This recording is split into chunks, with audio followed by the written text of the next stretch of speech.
AJ Prepper, a mother of two. She says she's prepping to preserve what she has created. Hi guys, it's AJ, and I just wanted to bring you back in to let you know a few updates that I found on the laundry soap that I showed you on an earlier video. First, when you open your boxes of things like your super washing soda, they're cardboard boxes, and I worried that they could get wet or damaged if I sat them on the shelf in my laundry room or on the floor. So I went to the dollar store or the Dollar Tree, everything $1, whatever. It's not Dollar General, it's not Family Dollar. It's the ones where you walk in and you actually know you're paying $1 for anything you pick up. And I found jugs like this. And I just write on them, borax. And this is my super washing soda. Because these boxes are smaller than the borax boxes. These ones usually sit downstairs in my basement and they're up high enough on a shelf where I don't worry. I don't have another box of borax right now. But as you can see, this one's about half full, so I'm good to go for a while, and the next time I go to the grocery store I'll pick up another box, and when this one's down low enough and I feel that I can fit it all in here, then I'll open my new box and I'll pour it in here, and I know I don't have to worry about it getting wet or damaged. So for $2, I thought that was a pretty nifty idea. And like I said, the reason why I did that was that way I don't have to worry about cardboard. It doesn't get damp. My soap won't clump because they're in plastic containers. And I really like that. Now, I figured out on my soap, and I rounded very, very high when I did my figures. I used Era before I switched. For my Era, I figured out how many loads I could do, and I divided that by the cost.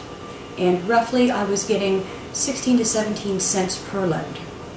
And when I figured up the cost of a box of this, a box of borax, and the cost of a bar of the soap that I use, it was roughly coming out to about 8 cents a load. However, rounding like that in what I buy is rounding so high that it's hard to get an exact cost because you don't use a box of this. You only use a cup of this. So I figure I'm probably only spending about 4 cents a load. So with the money I'm saving, which is more than half of what I would pay for my first time I made laundry soap, I'm paying for all the little gadgets and gizmos that I'm showing you. I showed you $2 for those containers, and I never have to buy those containers again. So I paid for those with the savings that I already saved by not buying one bottle of my normal laundry detergent. So after I did that for my first load, I thought I really don't want to have to measure everything out each time I do laundry. I'd rather grab and go and be done with it. So then I bought these little bowls. And these little bowls are just the right size to put 1 cup of borax and 1 cup of super soda in. Then all I had to do was grade my soap each time. And that worked for one more time. And I've made my laundry soap 4 times now. And mind you, I've got about 15 to 20 gallons sitting around that I'm not using yet, just because I was trying different things to see what I liked best. So I did this, and I wrote on the top with a magic marker that I have 1 cup of borax and 1 cup of super washing soda. And I still had to sit when I was ready to make my soap and grade my soap. At first I was using Fowles Naphtha, and it works wonderful. And you pay $1 for 1 bar. Actually, I believe it's 97 cents if we need to be technical. And then a friend of mine said, "Haven't you tried Zote?" I said, "Well, no, you know, you live in my area. We can't get Zote around here." He said, "Yes, but we're wonderful friends, right?" And I said, "Well, of course we are, sweetie." He said, "Well, I go to Illinois for holidays." And his in-laws live in Illinois. He said, "Guess what they have in Illinois? They have Zote soap." And I wanted to show you because this is cut in half. Fowles Naphtha bars are 5½ ounces. Zote soap bars come in, if I can get my 2 packages to go here, 14.1 ounces. So they're more than double what a bar of Fowles Naphtha is. However, they're the same price. So each time I use Zote, I'm saving 50 cents because I can do 10 gallons for what I do, 5 gallons. And in honesty, they tell you you can do 10 gallons with this. So I should be able to do 20. But I like mine strong, so I just use a little less than what they tell you to in your washer. So I'm doubling what I can make when I buy Zote. So I asked him if he would pick me up some, and he picked me up 8 bars. 8 bars for me will do 40 gallons? Did I do my math right, guys? 8. We'll do 8. No. Oh, I'm confusing me. 80 gallons. 80 gallons of soap for 8 bars, so I won't need soap for a long time now. So now I cut this in half and grade half and use it, and grade the other half and use it. These are much, much softer than Fells Naphtha. Fells Naphtha, you just grate it. These are softer and they grade okay, but it starts to get icky on your hands. So I always take the top of it when I'm grading, and I use this until I get down really far, and then I just grade the last little bit with my hands. And I set this in the freezer for about an hour before I grate it, and that hardens it up a little bit so that it doesn't get so mushy. This, when you first take it out of the package, you can take it in your hands and actually squeeze it. That's how soft it is. Because this is actually, I think, more natural than this. This actually uses animal fat to make the soap. And I can't remember, this is all natural, but I can't remember what the fat is that they use. Dum-de-dum-de-dum-de-dum. Well, I'll get back with you on that one instead of sitting here and reading the package. Anyway, the other little tips. After I tried this and thought, well, yeah, that's kind of cool, we moved on to this. At the dollar store again, I can get 2 of these for $1. So I bought 5 of these. For $5, I can make enough of these to make my soap 10 times. Inside, I have on my lid laundry soap. 1/2 bar of grated Zote soap, 1 cup of super washing soda, and 1 cup of borax. Now, you put them all in differently when you make your soap, so you can't throw that all in together. So all I did was put my grated soap in a baggie.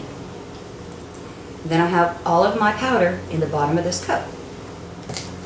This goes right on top, and I seal it up. And when I'm ready to make soap, I can pull this out, and away I go. I don't have to sit and grade. Now, why is this easier for me? And like I said, it may not be for you. These are just my tips that I've learned, and it helps me save time. It's because if you're watching me right now, and I know I'm windy and I'm sorry, I don't know how else to do things, I just gab. But if you're watching me right now, and the time that it takes you to watch my video, you could have graded at least 3 bars of soap, more than likely, give or take. So one day, when I was sitting watching videos, I thought, I need to do something constructive. I've already folded all my laundry, I've already done this, I've already done that, my desk is clean, what can I do? I thought, I'm going to grade my soap. So I went and grabbed all the soap that I had, and I sat and graded it while I was watching videos. I was doing something constructive. I don't have to do it next time when I need soap. All I have to do is throw it in a pot, mix it together, put a lid on it, set it aside for 24 hours. The next day, pour it in my jugs, I'm done. So this is a time saver for me, and I wanted to share it with you in case it helps. The next thing, when you're pouring it into your jugs, you have a kitchen funnel with this little tiny hole, or you have a canning funnel with a great big hole. If you're like me, you find old jugs. This is just an old tea jug, and a kitchen funnel fits down in there really well. However, when you make your soap and it starts to gel, you get clumps, and you have to use your spoon, or you have to shake, or do whatever you can to get your soap down in that little teeny tiny hole. If you try to use a canning funnel, it's bigger than your hole, and you're going to end up with soap everywhere. So, when I first started making soap, I didn't know if I would like it or not. I saved over half a bottle of Era in case I didn't like what I was doing. I took that Era and got an old bleach jug out and wrote Era on my jug. Poured all the Era in there, and it's up to about here. That's how much Era I have, and I could do several loads of laundry just in case I decided, oh, this isn't going to work, but it does, it works great. And I wanted to use my Era jug. This is what I used my Era jug for. I cut off the top. My husband thinks that this looks like something else and it looks really silly, but I took duct tape and I wrapped around the hole on the outside of the jug. Then on the inside, I put one little small piece right here. Now what the duct tape on the outside does is not only stop it from being too big of a hole for me, but when I put it down in a tea jug and just twist a little bit, it sticks right there and it's not going anywhere. It will if you don't twist right. There, now it's not going anywhere. And it'll sit right there for me. And I take an old plastic cup that I keep in my bucket, and I rinse it out, of course, every time I'm done. And I just squeeze it a little bit. And I scoop my soap and pour it right in that hole. And the hole, you see, my finger will go all the way through there. This hole is big enough for those clumps that they slide right through. And this sounds like a lot of junk to have to keep around. Because now I have a funnel, and I have a cup, I have a designated bowl that I grade my soap in. I have a designated grater that I grade my soap with. I have a designated spoon that I stir my soap with. And that's a lot more stuff than just buying one jug of soap every month, right? No. Because you only put your soap in one bucket. Now, turn this sideways so you can see everything. In my bucket, I keep my designated bowl, my designated grater, my funnel, my cup, my spoon, my directions. And this spoon, as you can see, will go all the way down, and I never put exactly 5 gallons in my bucket. It's always about 4, maybe just a little over 4. And I can put my hand clear down in there, stir clear to the bottom to make sure I'm getting everything. And I store all of this, plus whatever I'm going to use next, in my bucket. I put the lid on and everything's in there. All of my containers, I have a utility closet in my laundry room, and they all fit. Everything here fits on one shelf that is no more than 1 foot by 1 foot. Because these all stack right on top of each other. And everything's nice, neat, organized, and out of my way. And if you're like me, and you have kids and men running around, you know that life is not very organized most of the time. So if you can do anything like this to help make life a little more organized, then you're one up on everybody else. So I hope some of these tips helped you a little bit. I hope it didn't get too windy this time, and I hope it's short enough for you. So I'm going to shut up now, and I hope to see you next time. Make sure that you take care of everything today and you have lots of fun. Make sure you're prepped for tomorrow. Okay? Talk to you later. Bye-bye.